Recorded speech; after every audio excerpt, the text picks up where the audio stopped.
And it's great to see this year, I wrote an article earlier this year in National Geographic on the rise of adaptation and resilience as a real thing in that same way. The World Bank signals this with its finance now 50-50 for adaptation and resilience and for mitigation of emissions. So I don't want to have to write something like this when I'm 90, right?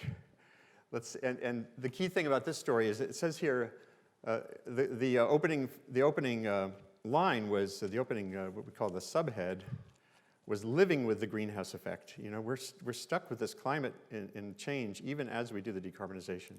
So moving forward from that is really, with the same level of vigor is really important. I'll just show you so endless summer, living with the greenhouse effect. So living resiliently while we decarbonize, while we spread prosperity through the SDGs is really a vital part of how to move forward.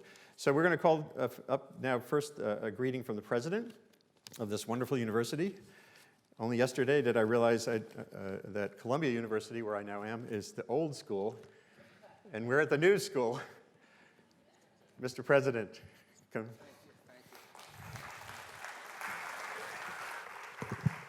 Yes, that is right.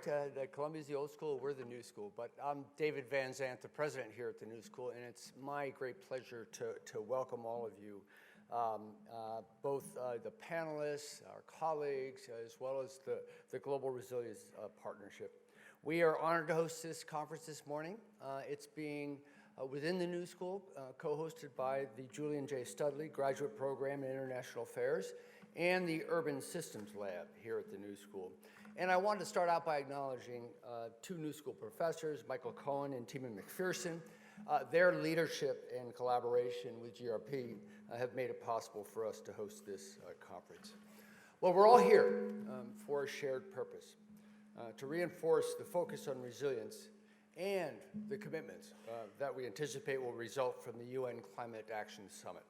We're also here, I think, to learn from each other and to commit to actions and initiatives, and to strengthen the impact of those actions and initiatives by joining together across boundaries of institutions, sectors, and even nations.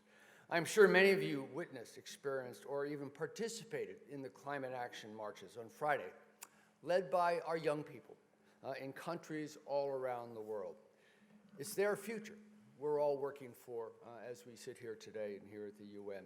And what a powerful statement that was from those action marches. Millions of voices rose together to tell us how urgently and critically we need to address and work together to build a resilient future. Well, at the New School, we are an institution dedicated to the education of the next generation. That's what we're all about. We are a university founded on the principles of innovation, creativity, and social engagement. What the world needs today are creative problem solvers. And that is what we try to do here. We're very well placed to do it. We're the only university in the world with a large comprehensive design school, Parsons, surrounded by very strong social sciences, humanities, public policy, performing arts. And the idea is that our students will be the ones that come up with the solutions to make the world a better place. We have faculty and students who research and design projects are focused on areas that include food systems, disaster preparedness and relief, urban systems and services, from transportation to housing. And as an institution and a community, we are committed to reducing our climate impact. This building, where you're sitting right here, our university center, stands as a model of a sustainable academic building. And we continue to seek ways to reduce our reliance on fossil fuels and our carbon footprint through energy consumption and emissions, water conservation, waste management. And the New School has also been active in the New York City Mayor's Carbon Challenge since it was launched in 2006. I have also joined with over 700 university professors signing the Second Nature Commitment, pledging an 80% reduction in greenhouse gases by 2050, and also pledging to work towards creating a plan to reach carbon neutrality. And in 2017, following our government's decision to withdraw from the Paris Agreement, the New School joined many other higher education institutions in proclaiming we are still in. And we will continue our efforts in the global fight against climate change. We applaud, support, and are inspired by the work all of you are doing locally, nationally, and internationally. And I just want to say thank you. Thank you.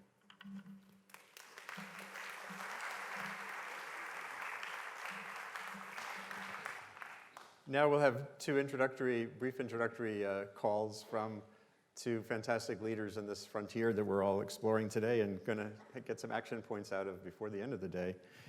So you're going to hear briefly from the Minister of the Environment for Egypt, Her Excellency Dr. Yasmine Fouad. Come on up.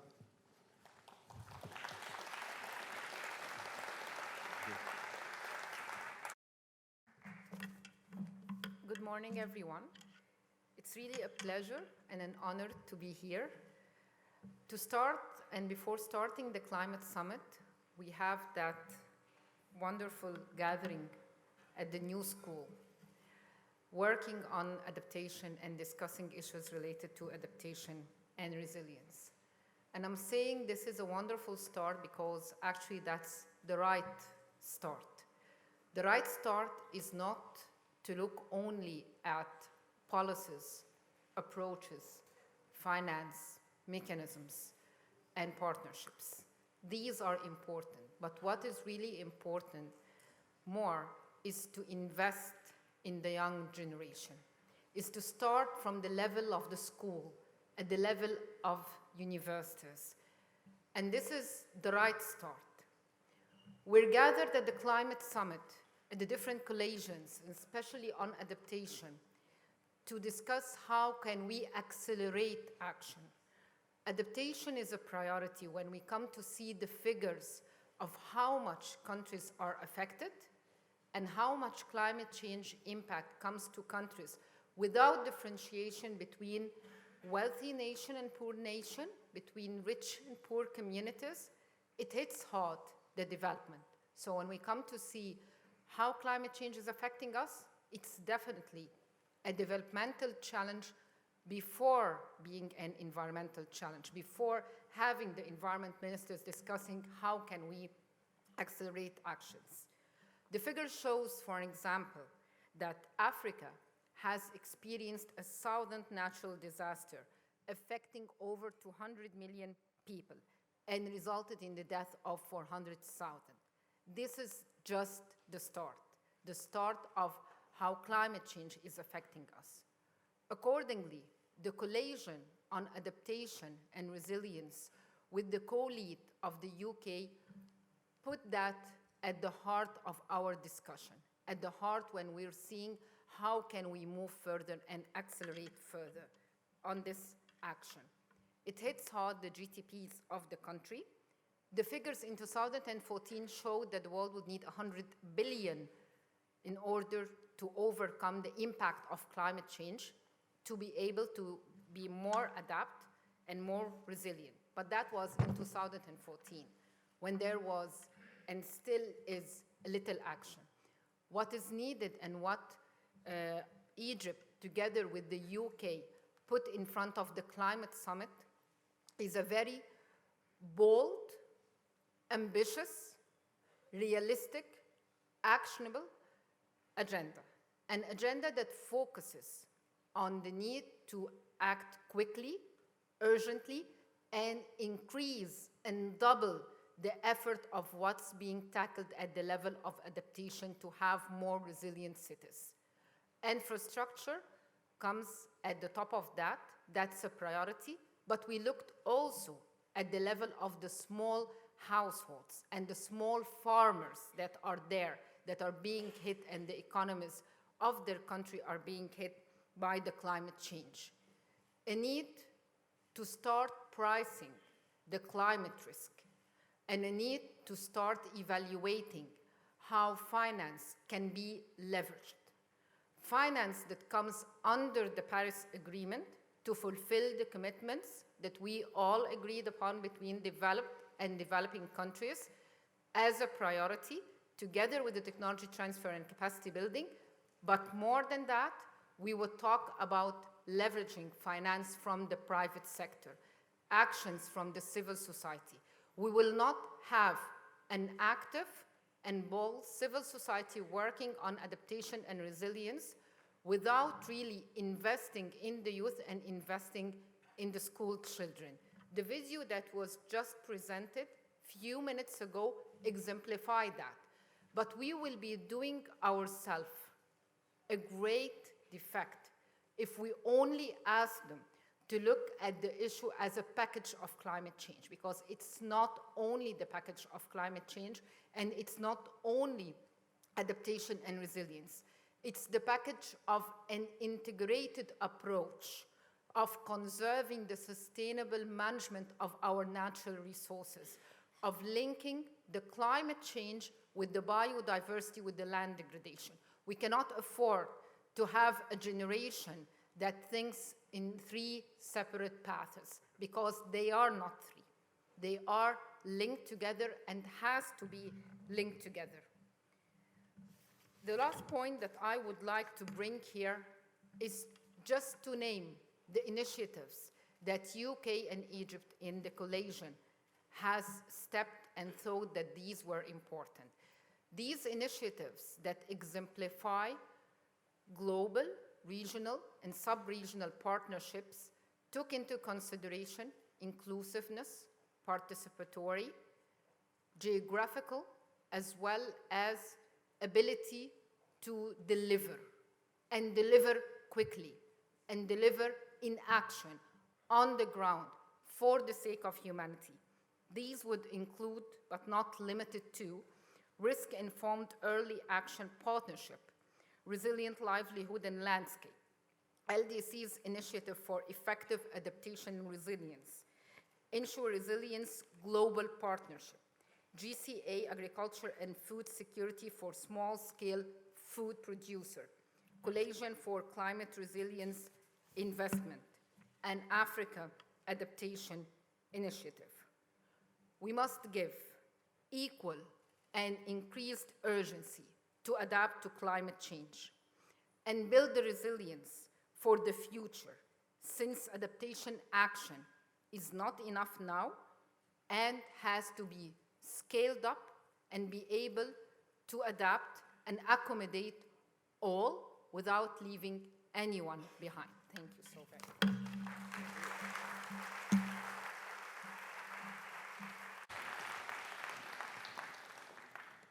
Next, we're going to hear from the Honorable Zach Goldsmith, who has two portfolios, which are it's very appropriate that you work on international development and environment and food. Those, again, linkages but this is all about getting out of these stovepipes. And I just want to remark briefly that in and around Egypt, there's an innovation in journalism now that here at Columbia we're working to facilitate, which is, just write down the website, infonile.org.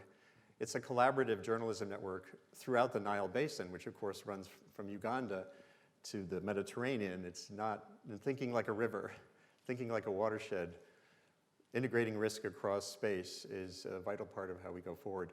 And the other thing, mentioning schools is so important. Right here in New York City, on Governor's Island, right off the harbor there's a school called the Harbor School, where the entire curriculum is built around the history of the harbor, the future of the harbor, sea level rise. The kids make oyster reefs. They're facilitating regrowth of oysters around.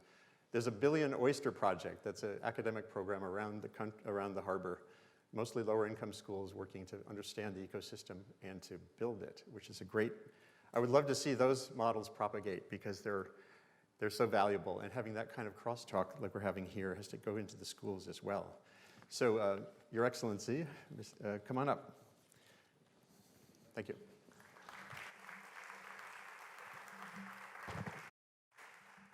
Thank you very much, Andrew. And I want to start by thanking Minister Fouad for a very wonderful speech, inspiring speech. The UK, I'm a relatively new minister, but the team supporting me in my work tell me that they have had the most constructive and wonderful time working with your teams, and we are really grateful for the collaboration that we've had with Egypt. We've also had the privilege to work alongside a number of other countries on these vital issues: Bangladesh, Malawi, Netherlands, St. Lucia, and of course the UNDP. And I want to thank all of them for the work that they have done with us. We are delighted in the UK that we have now formally been nominated as COP26 president alongside Italy. And we are committed to driving the highest possible ambition on climate and nature. And as we've already heard this morning, the backdrop to all this, and indeed the backdrop to today's event, is utterly dire. I don't think there's any doubt, anywhere at all, any reasonable doubt, that the world faces two immense threats in climate change and biodiversity loss. The world scientists tell us now that even a 1.5 degree rise would be utterly devastating both to nature and to humanity. Climate change is already accelerating the loss of biodiversity in every part of the world. And we heard only a few months ago from what I believe is the most comprehensive ever assessment of the state of nature, that biodiversity is on the brink. 1 million species facing extinction. 3/4 of the land-based environment has already been significantly impacted by human activity. And we heard that since 1964, just a few years before I was born, we have lost 60% of the world's land animals. And that is a mere blink in evolutionary terms. The World Resource Initiative tells us that we lost last year, every single minute, an area of forest the equivalent of 30 football fields. And according to the World Economic Forum, by 2050, there will be more plastic in the ocean than fish, if measured by weight. So I think it's fair to say that in our efforts to address the challenge of climate change, which has, I think, improved from session to session, it is nevertheless true that the extraordinary role of nature has too often been overlooked. And in reality, of course, the two are inextricably linked. You cannot address and solve one without addressing and solving the other. And we also know, as we heard from Minister Fouad, that the world's poorest people will always be hit hardest by the loss of nature and the breakdown of our climate. So the UK is going to press hard for a strong global deal for people, for nature, for oceans, and for climate. And at this stage, we cannot, I think, pretend that our collective global response comes even close to matching the scale of the challenge we face. But as our own Prime Minister will make clear when he speaks later on this week, we are committed to greatly escalating our response domestically and internationally to this crisis. And that means actions on a number of levels. We will greatly increase our climate funding, which will cover both environment and climate. We'll invest in landscape solutions that tackle biodiversity loss and provide sustainable livelihoods on a really big scale. We'll invest in nature-based solutions to help coastal communities insulate themselves against the impacts of climate change, but while also boosting food security and marine ecosystems. And I think it's worth acknowledging that over half of coastal wetlands have already been lost, and that around 1/3 of all the world's fisheries have either collapsed or they're on the brink of collapse. And that matters, not just because it is a biodiversity tragedy. It matters because it is a human issue. 200 million people depend on fish for their livelihoods. Around 1 billion people depend on fish as their main source of protein. And finally, recognizing that there is no path to tackling climate change that does not involve restoring and protecting the world's forests, and also that the livelihoods of well over 1 billion people directly depend on those forests, we're going to ramp up our efforts to protect and restore them.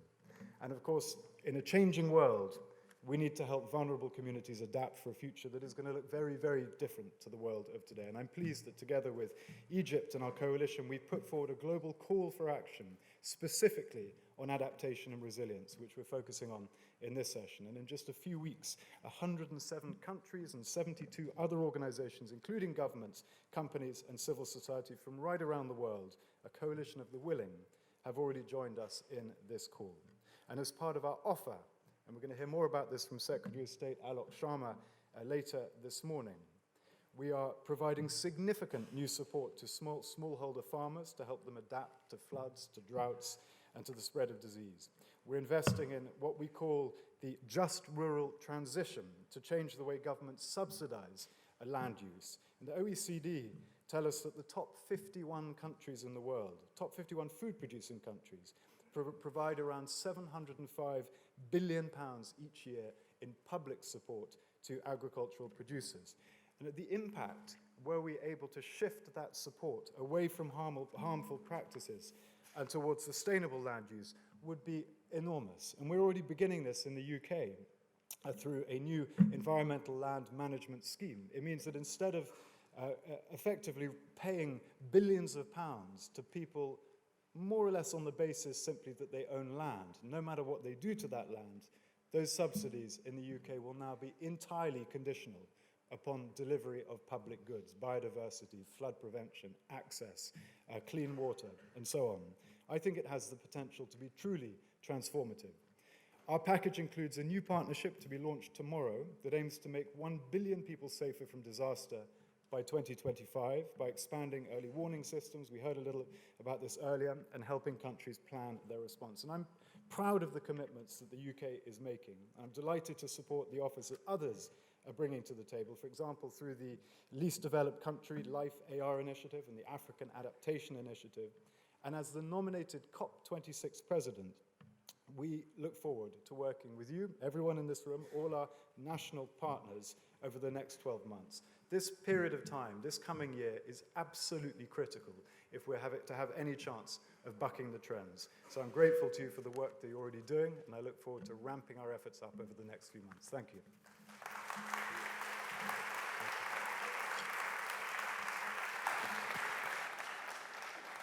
That's a perfect segue to our next speaker from the Food and Agriculture Organization. Again, the intersections, that subsidy shift's incredibly innovative and important. It's not just about energy subsidies, and the positive outcomes from subsidy shifts usually it's seen as a negative thing, but you can torque it toward resilience and carbon. Of course, that's a great thing.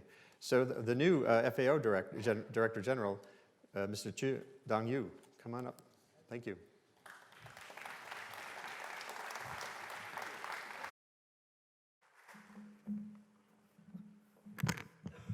Thank you, Andrea.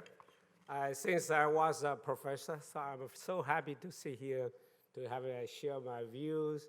And I just listened to all the previous speakers and especially president of New School. And it reminded me what is real new for us. I think first important is the new thinking and unleash your mindset, how to treat agriculture and the food, how to treat environment issues, and how to treat a multilateral organization. What real meaning and value for us. That's something I really ask audience here and others to rethinking. I always told my students when I was professor, think 3 times by yourself, and then you will find your own solution. At least 3 times. Some real good students that think 5 times, and then find some solution is really beyond professor expected.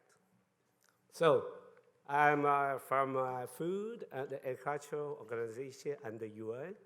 It's a professional organization, intergovernmental organization. I'm pleased to take this post since 1st of August. What the value of, thank you, and what the value of the food and agricultural systems for people, for farmers, for consumers in the city. Because by the year 2050, we have more than 10 billion people, and 70% at least are living in the city. So consumer driving agriculture and food will become realistic. And the environment issues surrounding the agriculture, because here agriculture we are talking include aquaculture, fishery, marine, forestry, and also the biodiversity. A lot of people talk about the food and agriculture, FAO is only cropping. No, here agriculture is include all the agriculture sectors. So for myself, I'm willing to cooperate with you and to find out the problem is there. I participate in so many meetings, internationally, regionally, nationally, but how to think in holistic way, cross the border, cross the continent, That's why I think it's a new focusing, zooming area for multilateral cooperation. And also, if we want to build a new school, new international recognized famous university, as the Columbia University is already famous for classic subjects. But I expect that you do can create your international reputation in new subjects, cross the subjects. That's what I really expected, because my daughter just graduated from Columbia. But I did manage a cab with her PhD on neuroscience. So I think it's a good university, but I think education is first. It not only educate the young people, you should offer a platform, especially here, New York. It's a UN city. So you can offer the platform to educate all the key players, all the society. And then we really get a consensus. That's a consensus. No people can be not involved. Should be all the inclusive. That's one. Second, we need investment. Investment from rich country, and also investment from family farmers already there. Because all the family farmers is the key players and the last implementer to make environment happening in positive way or negative way. So we have to educate the family farmers, no matter big one in America or smallholders, majority, 80%, 84% from all of the world. 84% are smallholder farmers, less than 1 hectare for one family. So don't forget, if we talk too much big slogan, big initiative, who is last quality controller? Is a family farmer. So investment done to the road, done to the field, and politicians, you talk a lot of advanced, but later the family farmer can follow and implement. So education, not for students, for whole sector. Second, technology, because we have to rethinking what are the post-industry technology, which is good for our global village. Not only agriculture and others. Way of life in the city, way of consumption pattern also, and also way of the investment, include all the society, civil society, private sector, government, international government bodies, like World Bank. So technology is key. And third is people. People, we are most complicated animal in this planet. On the one hand, we create a lot for welfare. And on the other hand, in my opinion, we are real destroy ourselves. Not only your generation, destroyed generations to come. That's why we had to be real wise people and the intelligent human being, or our mama animals. From Darwin's, I'm a biologist, so we had to rethink within past 300 years how much we destroy and how much we should recreate by ourselves before too late. So FAO, we're willing to cooperate with you, with the Minister of Agriculture, of course, and Food, and the Minister of Forestry, Minister of Rural Development, Minister of Technology, and Minister of Industry. Because in the one hand, agriculture and food is a suffer. On the other hand, it's also buffer. And finally, we should be contributor. Thank you. Thank you for your attention.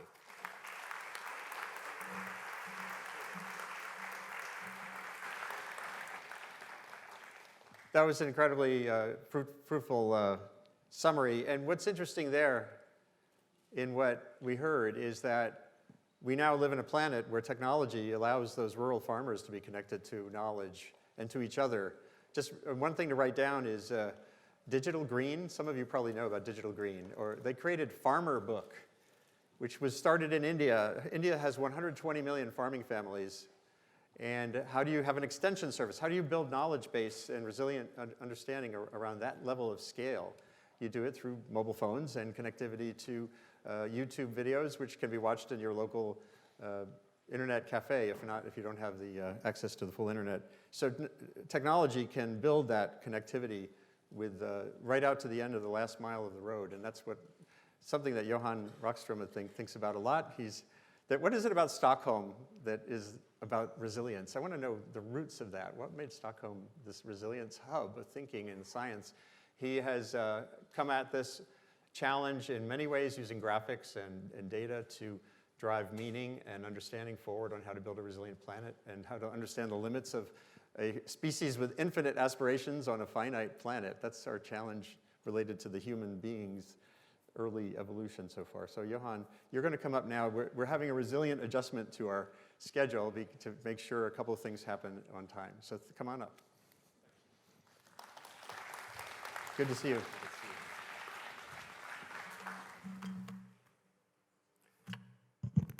Thanks, Andrew, and good morning, everyone. Wonderful to be here. And well, I think it's more a coincidence that Stockholm has become a global node of partnerships around integrated resilience thinking.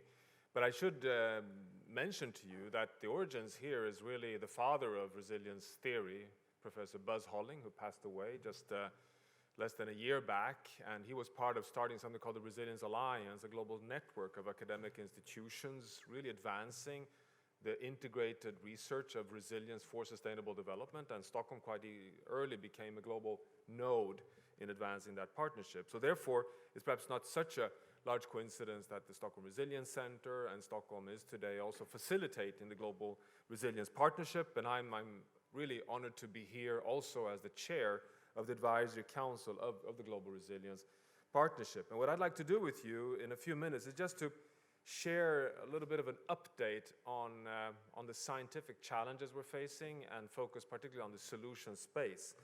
And to be honest, it builds very much on Minister Fouad, and particularly thanks, Zach, for your incredibly good summary on the challenges we're facing, because that is what lays at the ground of the following conclusion, that science is very clear today that if we are serious about delivering on the Sustainable Development Goals, if we're serious about human well-being, as Director General Xu Dongyu made very clear, for 10 billion co-citizens in the world having adequate food by 2050, we can no longer deliver with the old paradigm.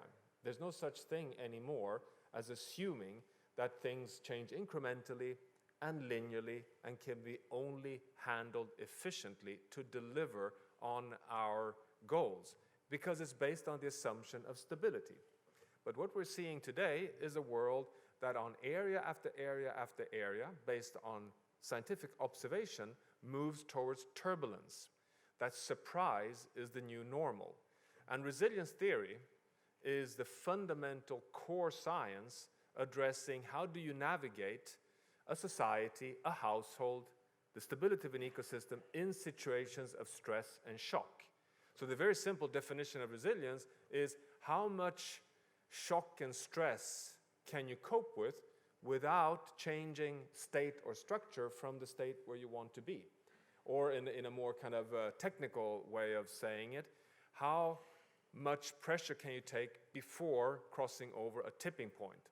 How much pressure can the Amazon rainforest? How many more forest fires from the current over 40,000 fires and the warming and the deforestation can the Amazon forest take before it irreversibly crosses a threshold and falls into a new basin of attraction, taking it irreversibly towards a savanna state? That is resilience. And it applies for Amazon rainforest as it applies for a financial system, as it applies for us human beings. How much stress can we take before we topple over a threshold? Now, the evidence there is very clear, as Zach has shared with us, that the two grand challenges we're facing is on the climate change, the anthropogenic global warming, and the undermining of the natural ecosystems, or the loss of biodiversity and the undermining of the living biosphere. And the data here, as was shared earlier, is absolutely devastating. The fact that we are threatening 1 million species of the known 8 million, the fact that we have lost 60% of vertebrate species since 1970 equates to nothing less than a mass extinction. It's not only a mass extinction, we are in the 6th known mass extinction since Earth was created. One of these 6 was when we lost the dinosaurs 60 million years ago. So we're talking big, fundamental changes of the life support systems on Earth. On climate change is equally dramatic. We've reached 1.1 degrees Celsius warming, which is a number, and it's severe, and it has increasingly large social and economic impacts across the whole world in terms of floods and droughts, impacting particularly vulnerable communities, particularly when it comes to food, but also when it comes to heat waves and disease, when it comes to pandemics, when it comes to fundamental changes in infrastructure. But to me, the most important key insight from the 1.1 degrees Celsius warming is the following. We've reached the warmest temperature on Earth since the last ice age.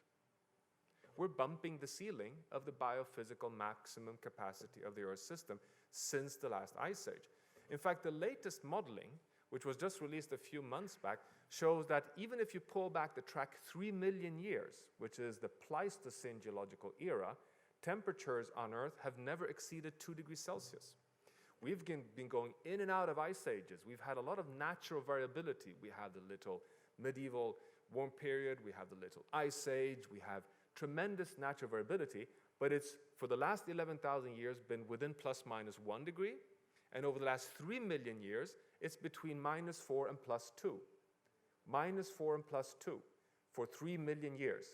And now we are in a blink of time, in 150 years, risking to push ourselves beyond 2 degrees, beyond what we now call a hothouse Earth point, beyond the point where the resilience of the Earth system is, we have uncertainties. We cannot know for certain, but we see increasing evidence that this may be the point where feedback changes shift towards a self-reinforcing domino journey that would irreversibly take us to a point where we would have an Earth system that can no longer support the modern world as we know it.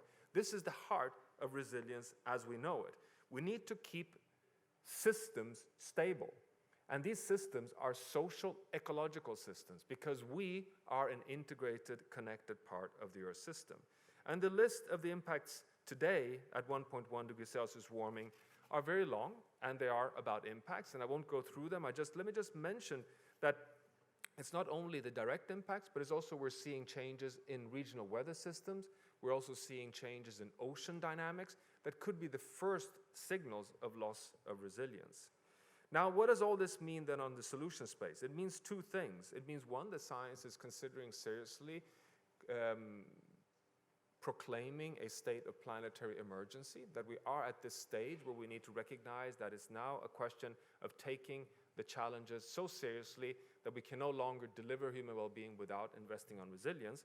But the good news is that the window is still open to be able to transform towards a future that we can keep the planet in a manageable Holocene state, the state we've been in since the last 11,000 years.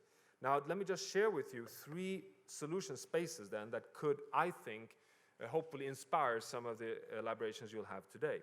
The first is what Minister Fouad pointed out. We need systems thinking. We need to take climate and the full planetary understanding when we think about resilience. It is about equity, it is about nature, and it is about diversity, both social and ecological diversity. How do we invest away from efficiencies and optimization into redundancy and diversity, respecting equity?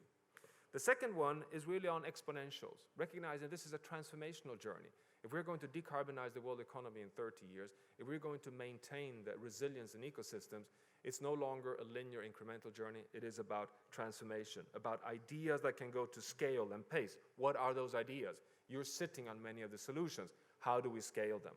And the third and final is that, which was also pointed out by Minister Fouad, it's not a question of choosing between adaptation and mitigation.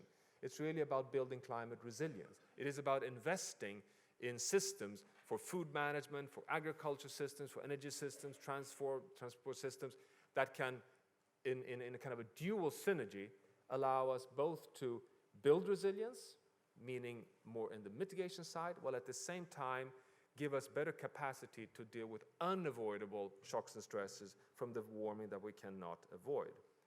I believe that these 3 areas of integrating climate resilience, of exponentials and systems thinking can take us a long way. The momentum is there. I think what we saw this Friday is probably one step towards a social tipping point in the world.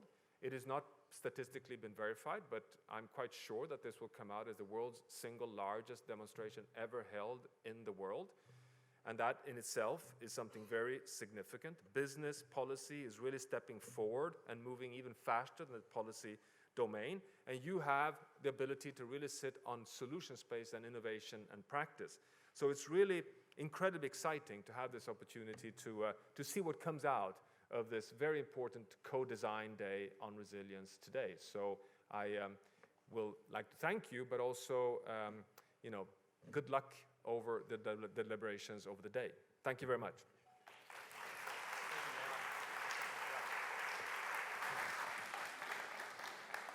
And when you think about that landscape that Johan just laid out, what is the interface that allows for co-design?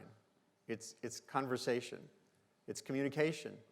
What is the interface that allowed those global manifestations, those global protests to organize? Social media, connectivity, global connectivity. One reason you have the largest demonstration around the world ever is because people around the world can communicate with each other. And the hashtags, I was speaking about this yesterday in communication innovation, hashtag isn't just a way to say, hey, I'm at the mall now. It was invented in 2007, August, spontaneously by a young guy at Mozilla, that company that makes Firefox browser, and he just one day said on Twitter, hey, why don't we use a pound sign ahead of a term to organize a conversation? Seems, to me, that's just as much an innovation and invention as a better solar panel, because how do people know about the solar panel? Through organized conversation. Energy technologists are using Twitter all the time. I see this all the time to connect with each other and challenge each other's ideas. The best hashtag in the climate strike here in America was "We Vote Next." We vote next. These are young people who are not at the ballot box yet, but they'll be there soon, and that's a big message to send. The best example of a current hashtag that I think gets at what we're talking about here is Skype a Scientist.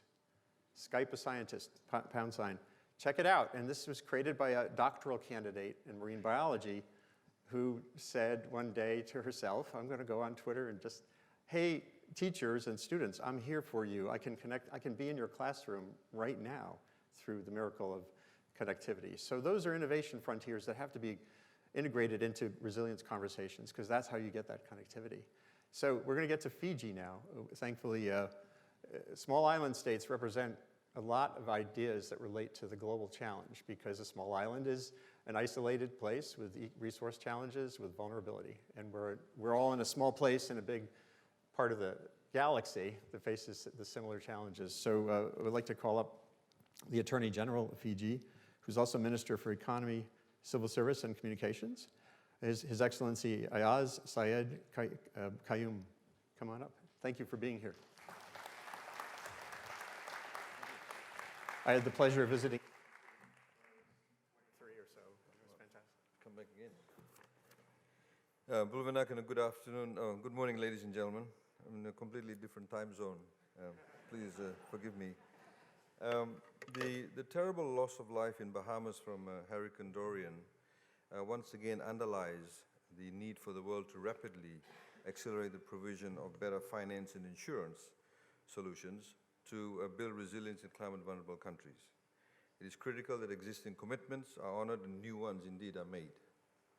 Fiji can especially empathize with the people of Bahamas because we lived through such a terrible experience 3 years ago, Tropical Cyclone Winston.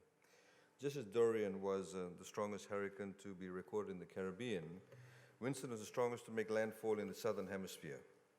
And apart from killing 44 of our people, within a span of 36 hours, it wiped off 1/3 of the value of our GDP. Since the devastation of Winston, Fiji's national planning and development policies have been centered around the urgent need to adapt to the new climate reality. And in our international advocacy, we've brought outsized leadership to the campaign for increased adaptation finance for all nations who face extreme climate vulnerabilities. As I see it, was one of the few countries in the world where the Ministry of Economy, in fact, is also the ministry responsible for climate change. we believe that investing resilience is a good investment.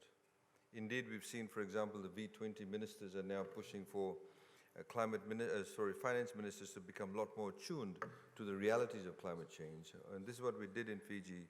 We realized about 4 or 5 years ago that if we wanted to seriously address the issue of climate change, we need to mainstream climate change in governmental policies.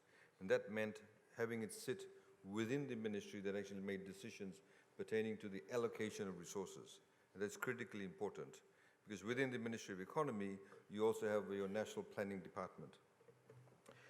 We, of course, have not had the luxury of time in responding to these climatic events. I mean, I did not mention that after Cyclone Winston, the next year we had 3 cyclones, Geeta, Josie, and Kenny, in one particular year.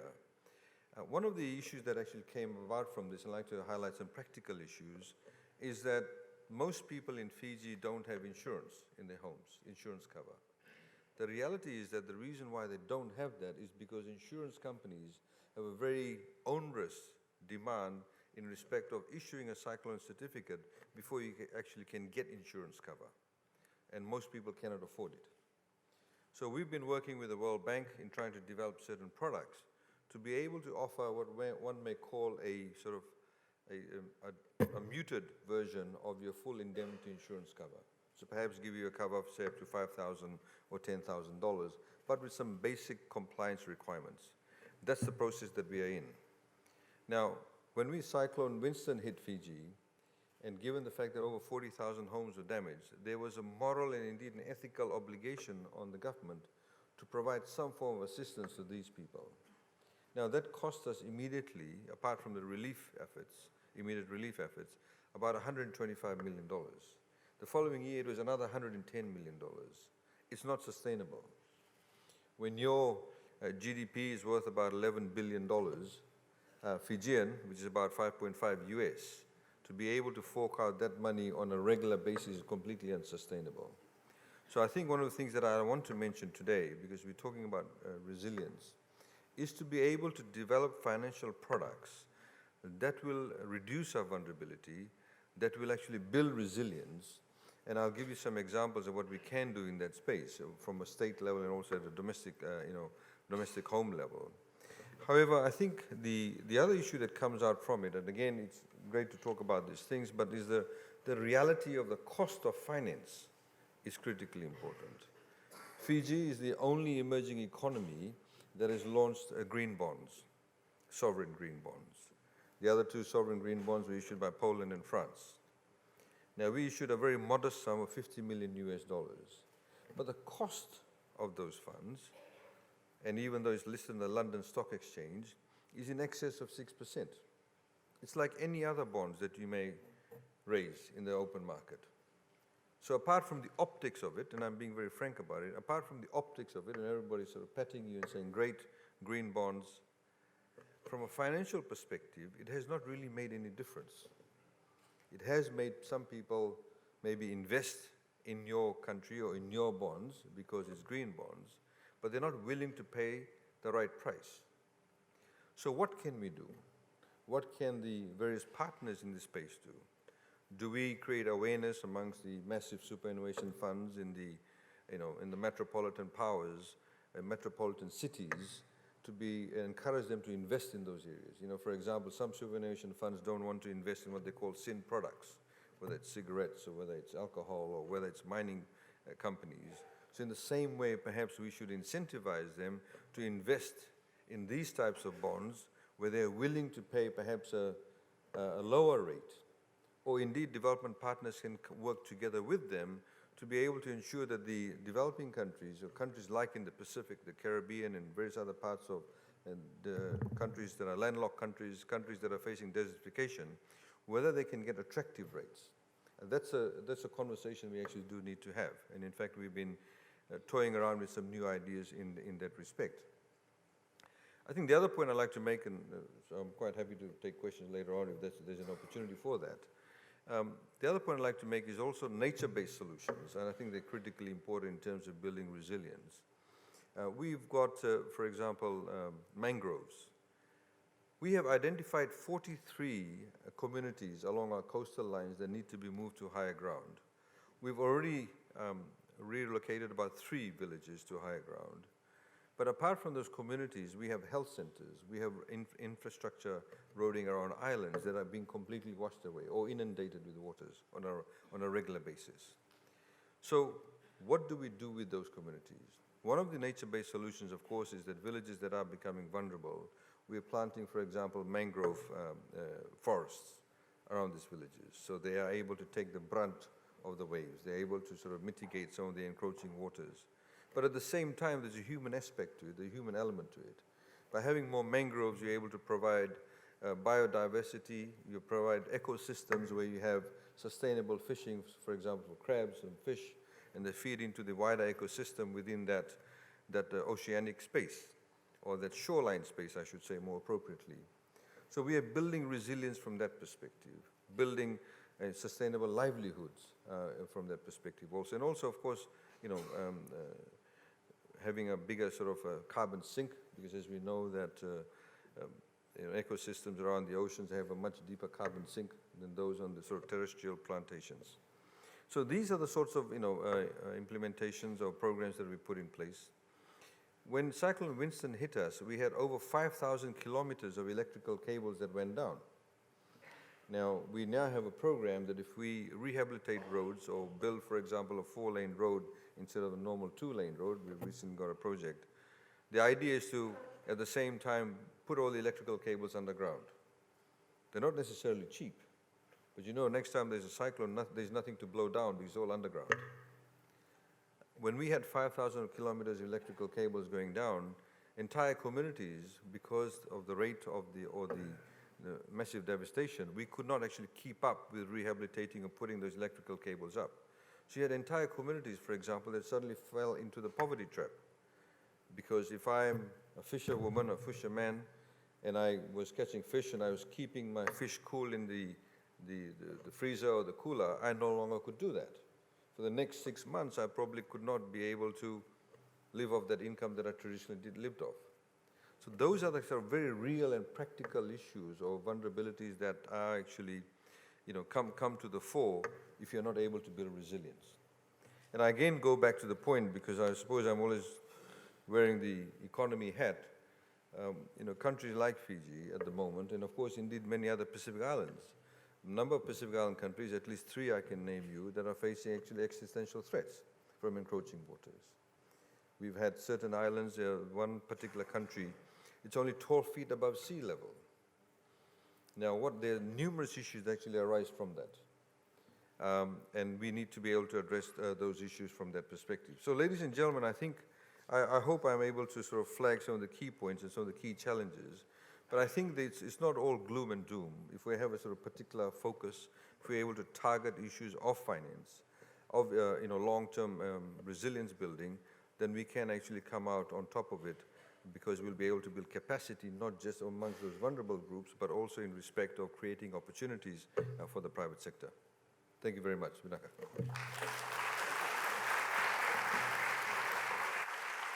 Much. All those intersections. So we have 2 more commentaries, and then we're going to dive into a panel here till about 10:05. There's a cutoff at 10:05, so we try to keep our remarks tight the next few minutes, and we'll stay roughly on time. Next, I have the pleasure of introducing the representative from Bhutan. And the Himalayan perspective, the water towers of Asia, is a critical part of the global question of resilience. A huge amount of reliance on water supply. The Himalayas, Bhutan is a big provider of hydroelectricity for larger parts of South Asia. So thinking about the highlands from the Andes to the Himalayas to the Sierra Nevadas in California is a crucial part of us keeping the world resilient. So come on forward. This is Mr. Sonam P Wangdi, Secretary of the National Environmental Commission, Bhutan, and he's the Least Developed Nations Chair for the Framework Convention. Welcome.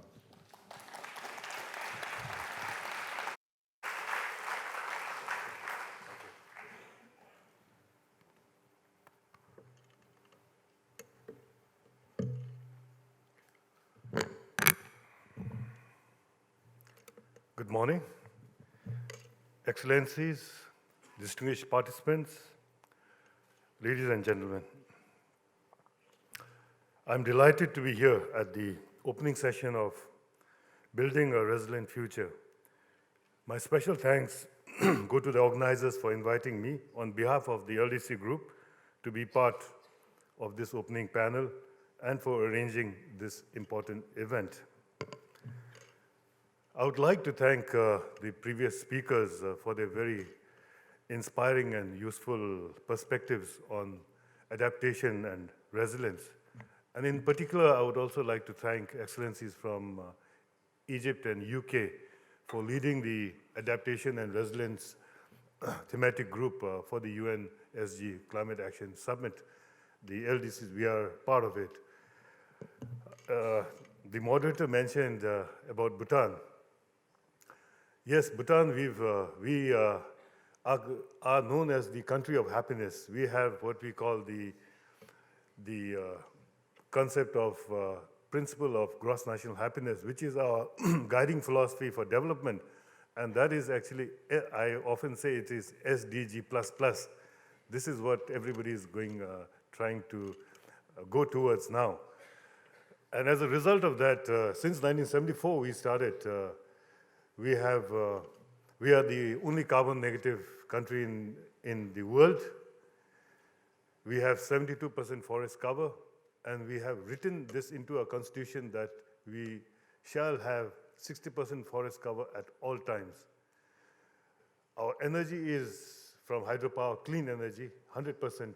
And of the energy also, we export 73% of it. Now, recently we have one 720 megawatt project coming online, so which is even more now. And we reserve about 1/3 of our country as sanctuaries, animal sanctuaries, as parks, as biological corridors. But anyway, this is Bhutan, and my job here today, actually, I didn't come on behalf of Bhutan, but I came here on behalf of the LDC group to share the LDC group's outlook in terms of our ambition and in terms of our strategies and initiatives to respond to climate change. As many of you will know, the least developed countries are the least responsible but most impacted by climate change. Together, we emit less than 1% of global CO2 emissions, but our people and our communities are among the first and worst affected by climate change. We recognize that business as usual approaches to climate change are not working for us. They are often externally driven, failing to build capacity in country. They are often in country, the expertise, capabilities, and institutions are not, capacities are not being built there. Support is also failing to reach LDCs and to local level and to those communities that need it the most. In response to such challenges, we have taken decisive action to step up our efforts and ambition. The least developed countries are leading, even though the burden of climate leadership does not rightly belong to us. After the Paris Agreement came into force, we made the request to the UN Secretary General to hold this climate summit to help mobilize the political momentum, and we are happy that the summit is happening now. At COP24, we call for all countries to embrace 2019 as the year of ambition, moving towards 1.5-degree pathways, building climate resilience, and consistent with goals of Paris Agreement. As the LDC group, over the last 2 years, we have worked hard to develop our 2050 vision towards a climate resilient future through the LDC initiative for effective adaptation and resilience, what we call Life AR, and this is being picked up at the summit. I recognize that many LDC experts, advisors, and practitioners in this room have been part of this effort, and I thank you for your support and your contributions to guide the vision development. Tomorrow at the UNSG Climate Action Summit, the Prime Minister of Bhutan will officially launch our LDC 2050 vision. Our vision is for least developed countries to deliver climate-resilient development pathways by 2030 and net zero emissions by 2050 to ensure our societies, economies, and ecosystems thrive. We are making our own commitments to achieve our vision, including through integrating climate into development objectives, working with whole of society to deliver and prioritize efforts to channel much needed support to the local level. We will work through all our LDC initiatives to deliver and drive our vision forward, including the LDC initiative for renewable energy and energy efficiency, we call that LDC RIA, and the LDC University Consortium on Climate Change, we call it LUC, alongside Life AR. But we recognize that achieving such an ambitious vision will require partnership on both sides. We are therefore calling on international community to stand with us to deliver a shared vision. We are asking them to work with us in the long term, at our pace, to strengthen our institutions and capabilities in the country and to prioritize much needed support to local levels. Already, several LDCs are signing up to take our vision forward in the country, to carry the torch and lead the way towards a climate-resilient future. Ladies and gentlemen, the UN Secretary General has called on all nations to develop concrete climate action plans at tomorrow's summit. The LDC are ready to do our part and take the lead. I hope that others, including those nations most responsible for the climate crisis, will follow suit. With this, I would like to thank you and wish you all fruitful discussion during this Resilience Day. Thank you.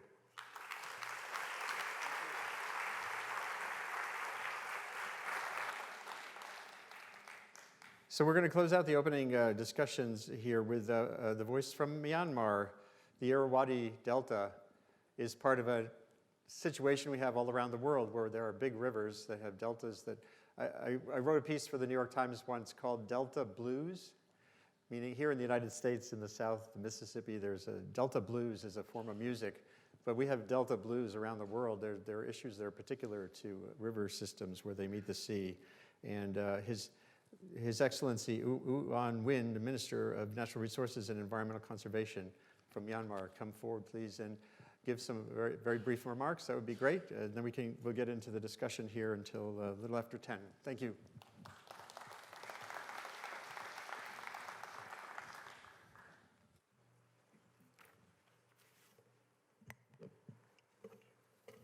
Distinguished guests, a very good morning to you all. I truly thank the chair for the opportunity to talk about Myanmar's perspectives on building resilience. Ladies and gentlemen, our perspective is quite clear. Climate change is a fundamental challenge to our development achievements and future plans. Myanmar's geographic diversity means climate change has multiple impacts. In the dry zone, which is an important agricultural region, temperatures are increasing and drought becoming more prevalent. Our mountainous area, which are rich in ethnic cultures and biodiversities, face intense rainfall, erosion, and landslides. And our coastal zones remains as constant risk from intensifying cyclones. Flooding has already seen over 190,000 people seek emergency shelters this year, with the damage to homes, schools, and farms compounding the impact of last year's flood and those from the years before. Our country is already one of the most vulnerable in the world to extreme weather events.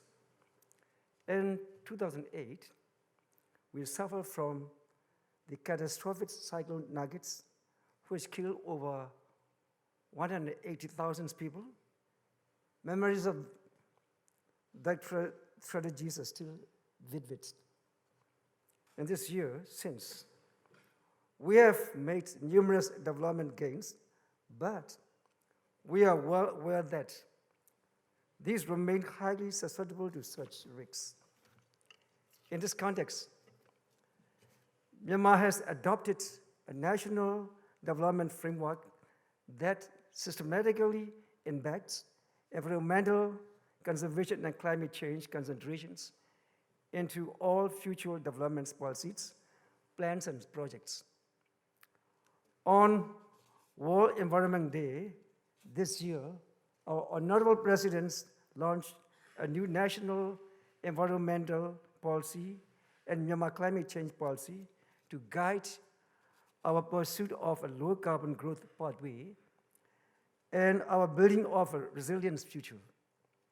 We are prioritizing 6 areas, namely climate smart agriculture, fishery and livestock for food security, sustainable management of natural resources for healthy ecosystems, resilience and low carbon energy transport, and industrial systems for sustainable growth, resilient, inclusive, and sustainable cities where people can thrive, climate risk management for people's health and well-being.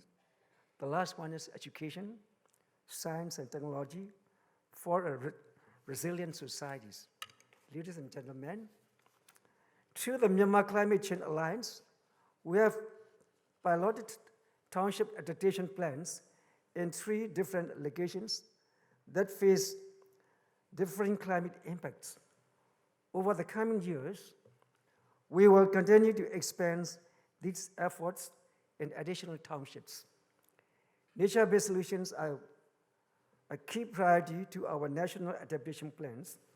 Building on this initial local adaptation planning and existing disaster risk reduction framework, a major focus in this regard is protecting and regenerating our coastal mangrove forests, as well as helping mitigation efforts. Mangroves provide natural barriers to reduce the impact of cyclones and storm surge on coastal communities. Yet, our mangroves suffer from various development pressures, including conversions to aquaculture and harvesting for fuel and construction purposes. To address the programs, we are embarking on significant new projects, including with UNDP, to help local communities to transition to sustainable livelihood options and to actively participate in conservation activities. More broadly, we are undertaking wide-ranging activities to help curb deforestation and to conserve, manage, and enhance forest carbon stocks and biodiversity. We are embracing the role that local communities play in land management. Recent law enforcements allow us to recognize areas of land under traditional management practices as conservation area, which will help protect local people's rights. And we are also encouraging the registration of large areas of community forests. A nationally funded 500 billion programs aims to restore nearly 600,000 hectares of degraded forest through natural regenerations and to reforest nearly 600,000 hectares of bare land over the next 10 years. We are also distributing fuel-efficient cookstoves to 5 million households in rural areas, which will significantly reduce the impact of fuel wood harvesting on forests around the country. In the short term, we are embarking on new adaptation programs worth $30 billion, leveraging $85 million as good financings. But this is just the beginning. Ladies and gentlemen, our country has committed to a sustainable development pathway, including by making nature-based solutions central to our development plans. To continue scaling up our adaptation efforts, Myanmar welcomes international supports so we can achieve our vision of sustainable and resilient future. Thank you.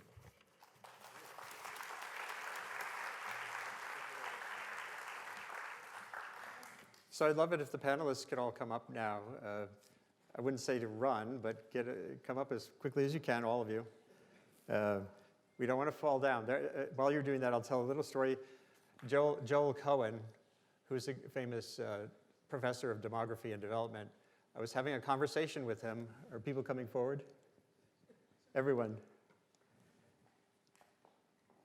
Denis, Bisola, Violet, Naoko, and Fatima? Great. Joel Cohen and I were talking about the human experience where we've been in a race, a sprint for the last half century, the great acceleration. And I asked him, well, don't we sort of need a marathon? We need to shift from being sprinters to marathon runners. And he said yes. He said, actually, walking is the art of falling forward without falling down, meaning when you're walking, every step you take, you're actually falling. And he said, it's harder to do that when you're running because there are little obstacles and the like. So resilience, it's a great model for resilience and for the question we face as a species in the Anthropocene. How do we fall forward without falling down? So we're going to tighten the script here a little bit because we have till about a little after 10. And what I'd like to do is start out with each of you giving a short vision based from where you are working and what your heart tells you about the intersection we're all at. We're at the intersection of finance, AXA, risk, and resilience in finance. We're at the intersection of people without a voice, for the largest part, the shack dwellers, the slum dwellers international, and everyone in between. So I'm just going to go down the row and ask you, Denis, Duverne, you're the chairman of AXA, which is the largest? I've heard different rumors. It's a very large insurance firm around the world, and you're the chair of the Insurance Development Forum, which is, I assume, how do we foster a capacity for resilience in a world that's not all monetized? Is that a fair summary? So when you think of the conversations we've heard so far, and the people here on the podium, and the conversation that will go through the day, what's the action point that comes to mind from your vantage point in finance and risk? As you know, the insurance industry is well positioned to support in quantifying climate risk and absorbing it. On average, in the last few years, we've absorbed $63 billion of natural disaster losses every year. But we have $2 trillion of capital. So the challenge is that the lesser developed countries cannot always afford to be insured. So while much of the focus of insurance has historically been in developed countries, we at the Insurance Development Forum are looking to expand the industry's expertise and capacity to absorb risk to help emerging countries deal with climate risk. We are doing that with a large number of international insurers reinsurers, brokers, as well as the World Bank and the United Nations, civil society, and other international organizations. We have ambitious objectives to build climate resilience by supporting the creation of climate models in emerging countries, structuring climate insurance programs to help insure hundreds of millions of vulnerable people. And I know that there is someone from Kenya here. As an example, we could support the setup or improvement of a drought insurance program for affected populations in Kenya. I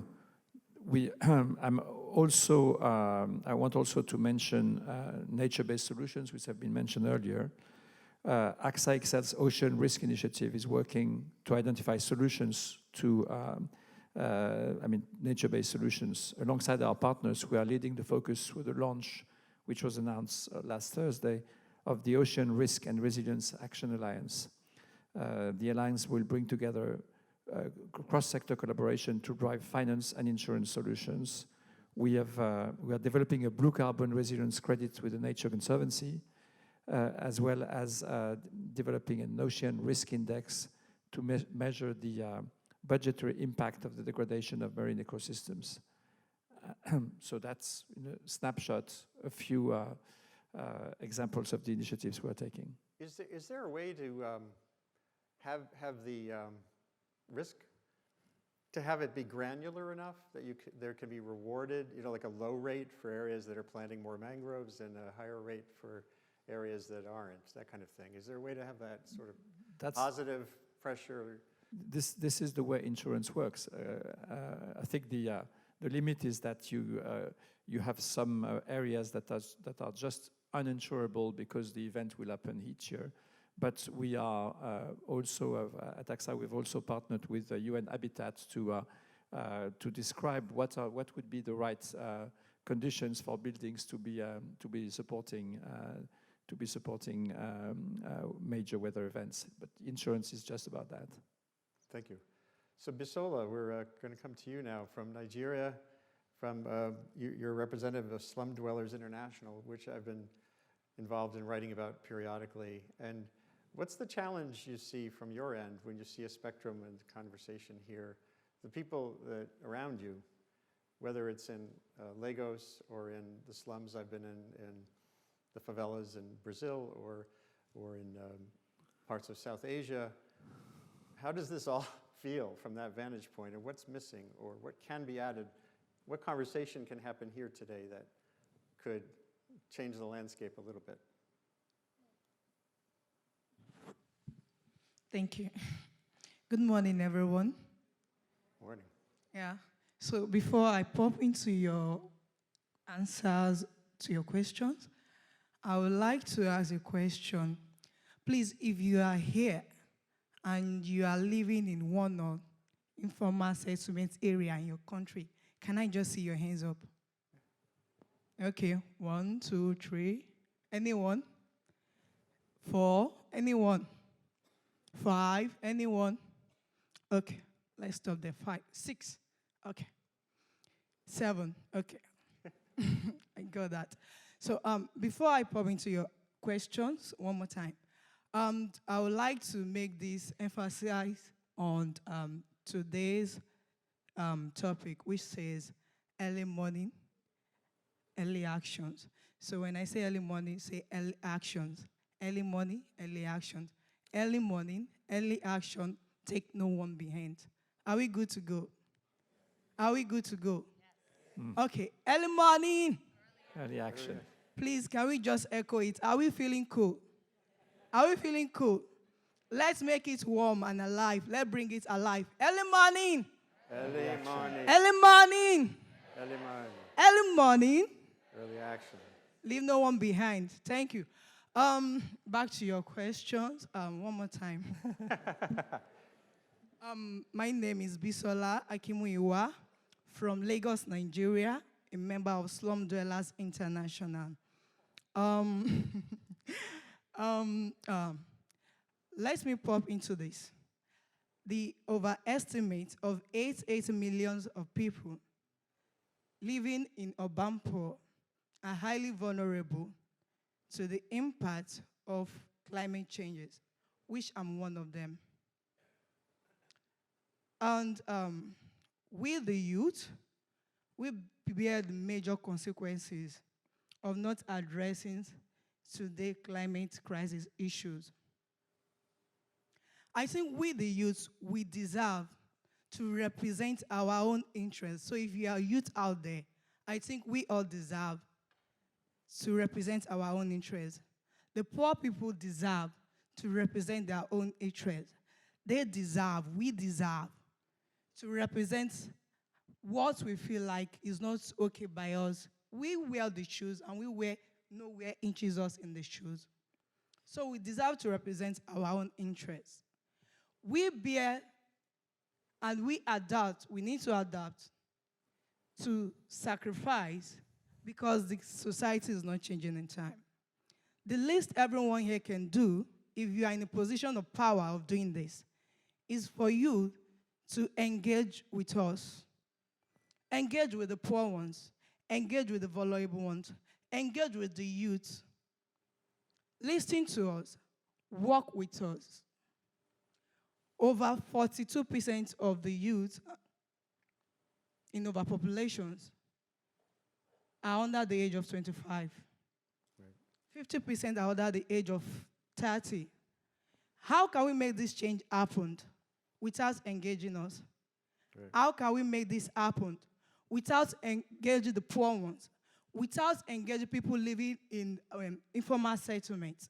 So I think the changes I would like to see is engage us, involve us, carry us along, make us a participant in decisions making, in a changing positions. That is what I want to see. And I believe I'm speaking the mind of people living in informal settlements. If you are here, I believe I'm speaking from your perspective. And if you all agree with me, let me hear early morning, early action from you. Early morning.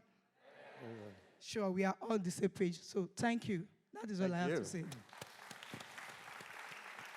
Thank you. Violet, the chair of, I'll let you pronounce it, Huairu Commission and Shibui Community Health Workers in Kenya. What can you say to build on this great provocation and then in the context of who's in the room? One of the things that I've seen in writing about adaptation and resilience, and this is a challenge, this is the big challenge. It's easier to invest in a thing, like a bridge that's more resilient or a storm barrier, than to invest in capacities of communities to become adaptive and adaptable and resilient.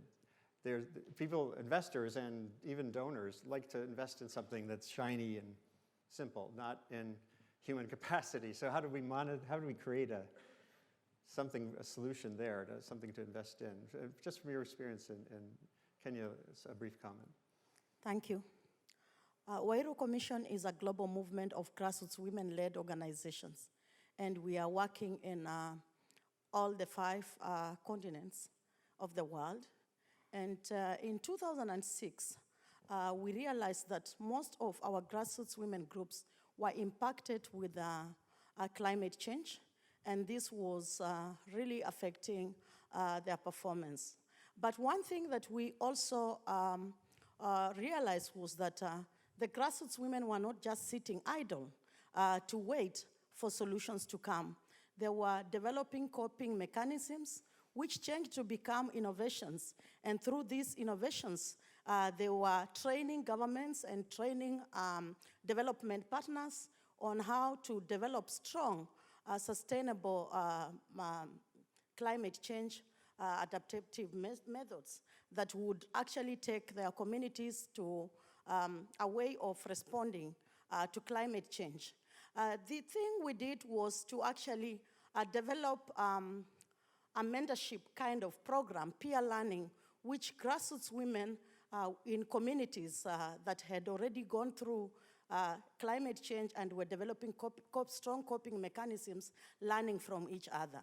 And I want to show you, when you look at this, in 2007, we did a research which we called Building Better Futures, and we collected stories and testimonies on how much grassroots women were contributing and how governments recognized the role of grassroots women by using their demonstration sites in responding to climate change, to train other communities, or to bring governments to learn from. But there was something that wasn't happening because resources that came to work on climate change were not reaching grassroots women. So we decided to come up with our own way of resourcing our climate change activities, which we call Climate Resilience Fund. This Climate Resilience Fund was built from a bottom-up approach where grassroots women, we were saving our own money in a kitty, and we would seed and design plans because government plans usually came like blueprint plans, and at times were not responding to our real issues that we care about. So with this money, we were able to really plan on the things we care about, how we wanted to scale and strengthen our innovations, how we wanted to continue leveraging this money. And I want to say that we have donors and development partners who became so attracted to this, and they decided to give us small money to really test how much we could work, and it has been very successful. So from this, I have actually learned, and we have learned as a grassroots organization, that it is important for communities to have their own funding that could actually support them in planning, because community plans are sustainable, community plans respond to the real issues, and community plans do not just help them to have money, but it positions the grassroots women and communities as change actors. And when we invite our governments to our sites where we are doing innovations, or to dialogues, or to see a map that we have done that is showing disaster or climate change prone areas, it actually changes our position, and we are not being looked upon as beneficiaries or vulnerable groups. This has actually also taught us that climate change cannot be funded as projects. Climate change should be funded in a sustainable way as a program that community can continue working with, learning, peer mentoring each other, replicating, and actually like a long-term process. It cannot be a 6 months project, a 1 year project. So that's what we have actually been able to do, and maybe I can say more later. That is a fantastic observation.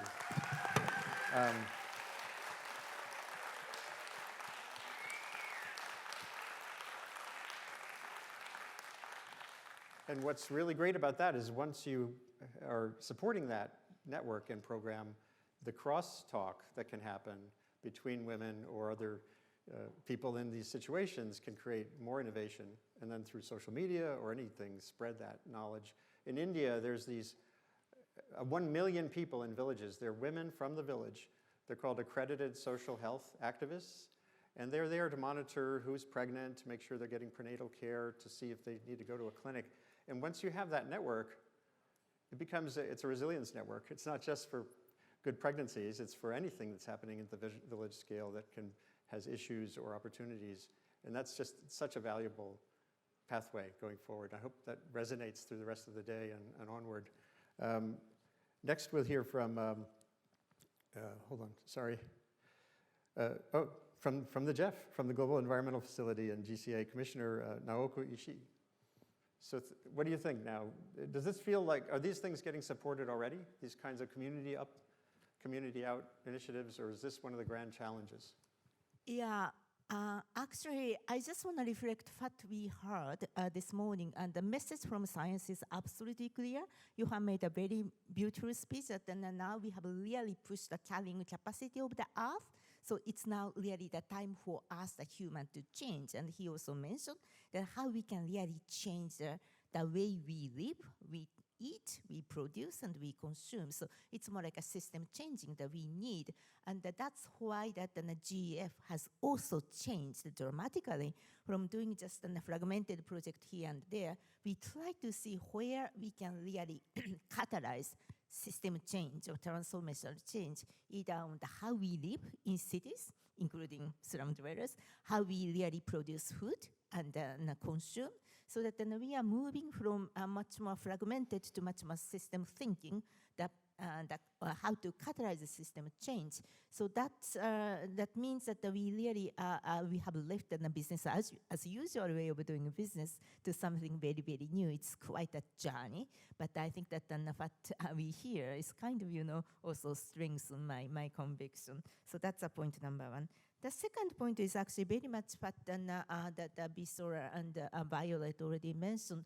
When we think about system change, it's not just a top-down, it's really both top-down but also bottom-up, because everybody needs to be involved. And when I think about resilience, it really challenges that how we do even planning. We still live that in a bit of a silo business. We still think about the mitigation strategy and adaptation strategy a little bit of separate. But now it's really time to think about how we can really make the system more resilient. So we really want to depart and leave this silo business of mitigation strategy, adaptation, and how to make it par. No, that's not really the way we should do. From maybe a city doer point of view, from a farmer point of view, there isn't really adaptation strategy or mitigation strategy that they have to make a decision today and how to live or how to plant for next crop season. So what I'm trying to say is that it's really time to think about either a farmer strategy or business strategy or citizen or mayor strategy. It's time to think about how to integrate those system thinking with the mitigation side and the adaptation together, how to make the system more resilient. Today, we also hear it's also wrong to think about climate change and biodiversity. These really have to also come together. I think these are dead right. One challenge of adaptation is it's a bit of moving target. We don't know we are going to 1.5 or we are going to warm up world. But that kind of uncertainty, the only way to handle that uncertainty is to create more like an ecosystem of discussion of the adaptation from not only national government but also local government and the local leaders, and bringing those farmers and citizens together to think about what would be the strategy for us tomorrow, not necessarily 10 years from now. So Thank you very much. So I'm going to jump to Poland, and then Violet, you'll close things out. So one thing we haven't talked yet about is the resilience in the context of social and economic transitions. Poland, like a big part of America, has an embedded part of the economy in Germany too that's reliant on coal. And you navigated these questions effectively in the last COP24. So when you're I don't know if you personally have a sense of resilience, including how do we navigate this transition with people not being disrupted economically as well as physically. Is that part of your thinking going forward? But I don't want to feed that idea to you. Just tell me what your lesson and action statement would be, given what you've heard so far. Okay, thank you very much. It's an excellent question. As a matter of fact, when thinking of this panel and when listening to fellow panelists, but I was really pleased as I continuously we're hearing adding new aspects of resilience to this entire picture, because resilience is not just about making physical infrastructure stronger and more resistant. It is about making the society stronger. Right. Resilience is about making the economy stronger. Resilience is about making the risk that is related to climate, to investment, manageable, well-defined. So the insurance companies would be able to assess this risk and then, well, prepare the product, propose some kind of premium that would be affordable for both investors but also for the users of this infrastructure. So, well, as I think it's now well recognized that adaptation, that resilience is kind of a prerequisite for investments, for job creation, for mitigation, and it's no longer contested. but we also need to see that if we are serious about Paris Agreement, and I'm sure after being a couple of days in New York that the world is quite serious about getting into climate neutrality, we need the transition. And the transition is the process that brings together not only economies and societies, but also science. It requires technological progress.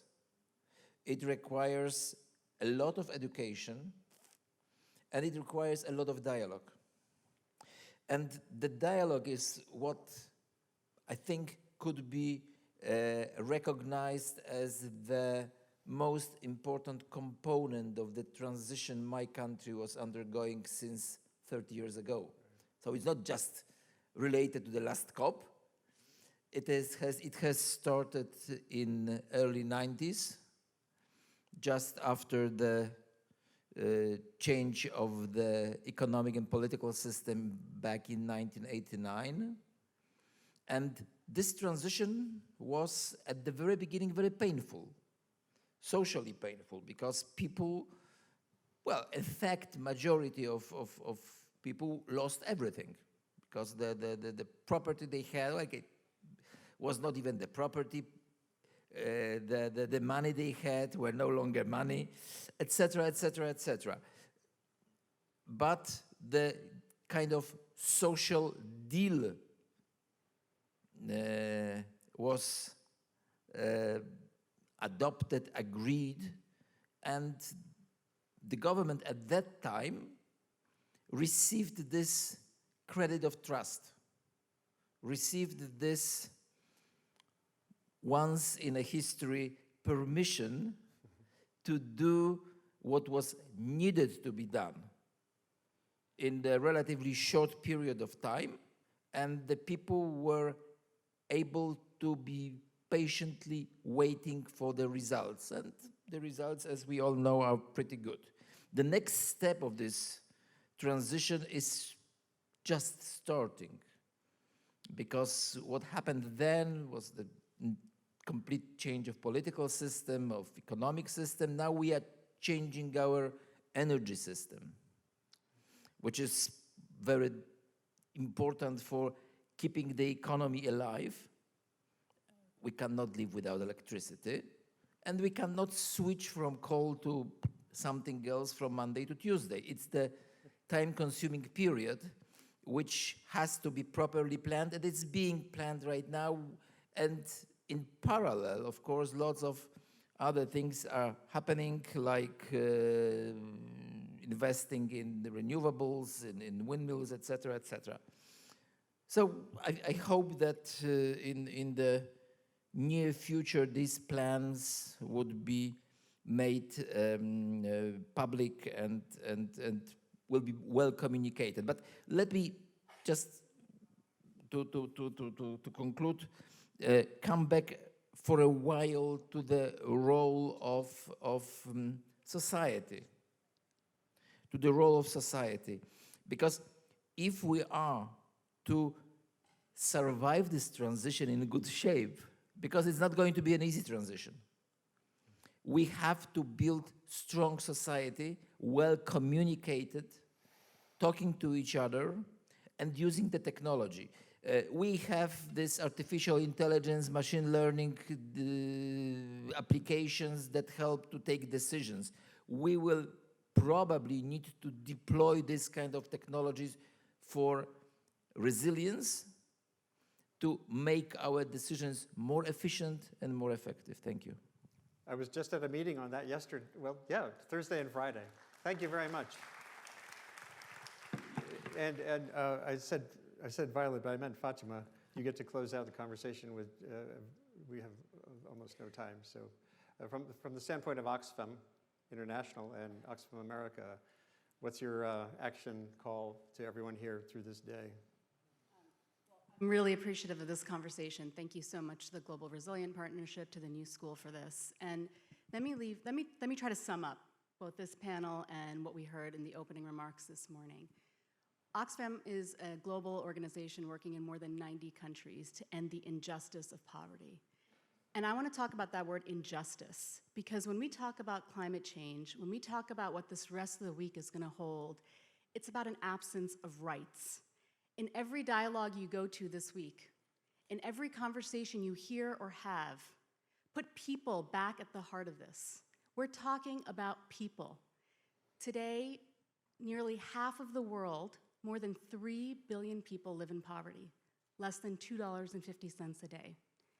When we talk about the climate crisis, and it's a climate crisis, all the best plans in the world are not going to work fast enough for the millions that are suffering today.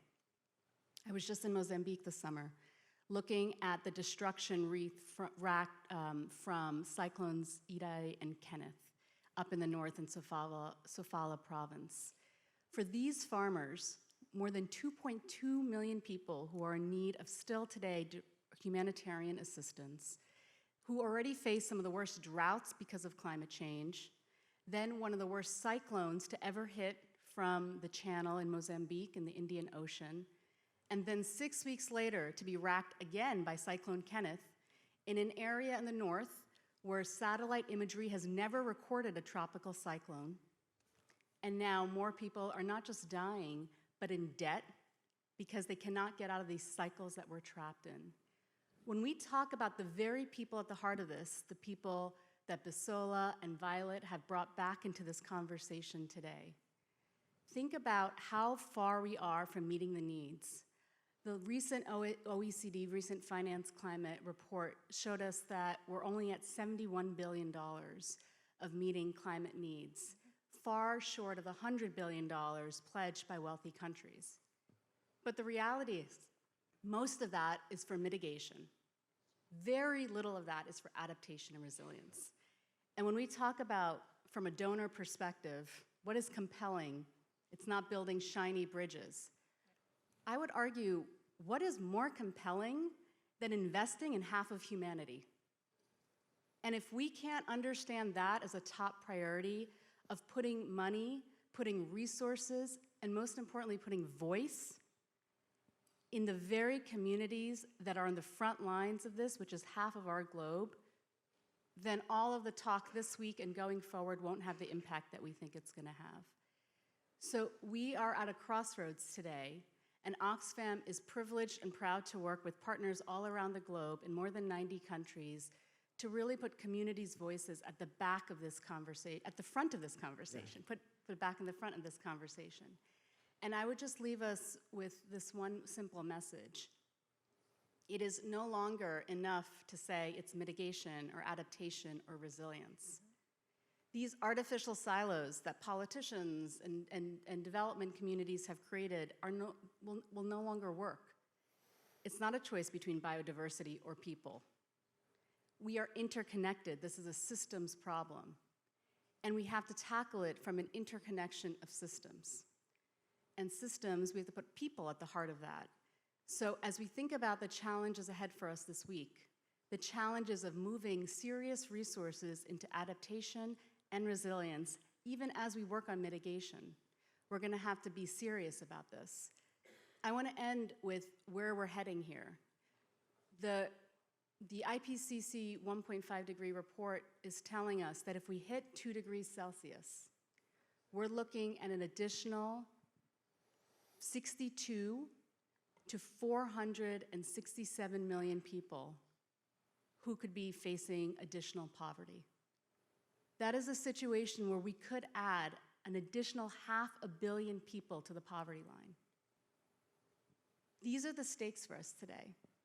And it's really about the choices we're going to make across the development space, across the political space, and across the economic space to understand the interconnectedness of the systems that we all work in to put people at the heart of this. That's a great closing call. So thank this panel for excellent insights and the earlier speakers as well. And make sure the day and the week and the, whatever part of your life and career you can devote to the intersections is really crucial. Moving from communication, like my 30-year-old story, to conversation having a better conversation and an actionable conversation is a more fruitful way to think about communication innovation than thinking about, hey, can I do a more cool way to grab people's attention with the cover of a magazine? This is the communication innovation that's needed. So thank you all. David, you will take us through the rest of the day. Yes, if I can have the next slide up. My name's David. Thank you all. Howard. Yeah, you can take your seats.